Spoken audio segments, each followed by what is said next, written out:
औज़ु बिल्लाहि मिनश शैतानिर रजीम बिस्मिल्लाहिर रहमानिर रहीम। अस्सलामु अलैकुम वरहमतुल्लाहि वबरकातुहू। तो आज हम स्टार्ट करेंगे 10th क्लास मैथमेटिक्स। तो नोट्स हैं की टू सक्सेस, ये हम डिस्कस करेंगे।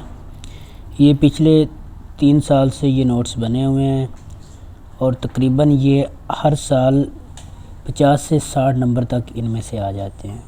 2023 में इनमें से 65 मार्क्स आए थे, तो 75 में से 65 मार्क्स का पेपर इसमें से आ गया था।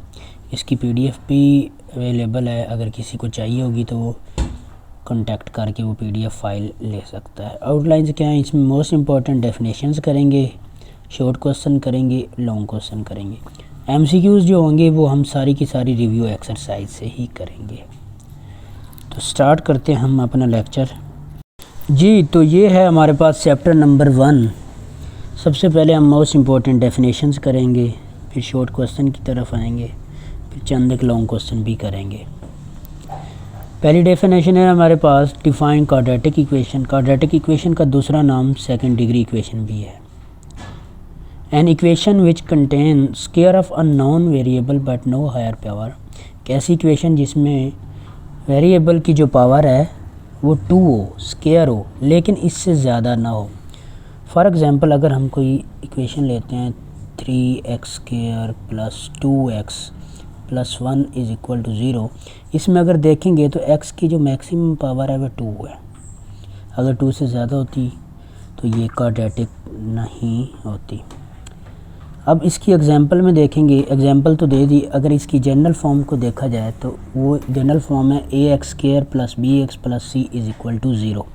ये क्वाड्रेटिक इक्वेशन की जनरल फॉर्म है। सेकंड डेफिनेशन है हमारे पास define pure quadratic equation. In the equation ax² + bx + c = 0 if b = 0 mean अगर सेकंड टर्म x वाली टर्म को 0 कर दिया जाए then it is called pure quadratic equation. The equation of the form ax² + c। अगर square वाली term के बाद डायरेक्ट कांस्टेंट आ रहा है तो उसे हम प्योर क्वाड्रेटिक इक्वेशन कहेंगे। इसकी एग्जांपल देखें जी।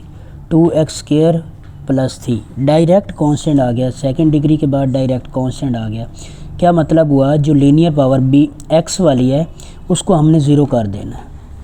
नेक्स्ट डेफिनेशन है हमारे पास describe the quadratic formula. Quadratic formula होता है -b + -b² - 4ac / 2a।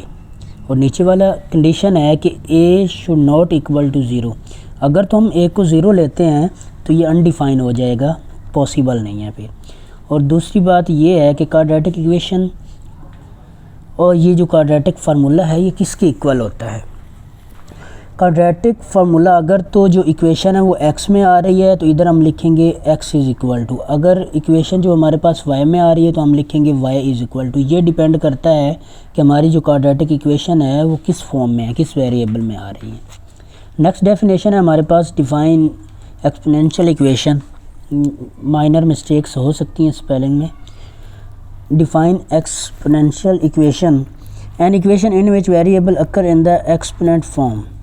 एक ऐसी इक्वेशन जिसमें जो वेरिएबल है x, y, z है वो अगर एक्सपोनेंट मतलब पावर में आ रहे हो तो उनको हम क्या बोलते हैं कि ये एक्सपोनेंशियल इक्वेशन है। इसमें अगर देखेंगे तो x जो है वो 2 की पावर में आ रहा है।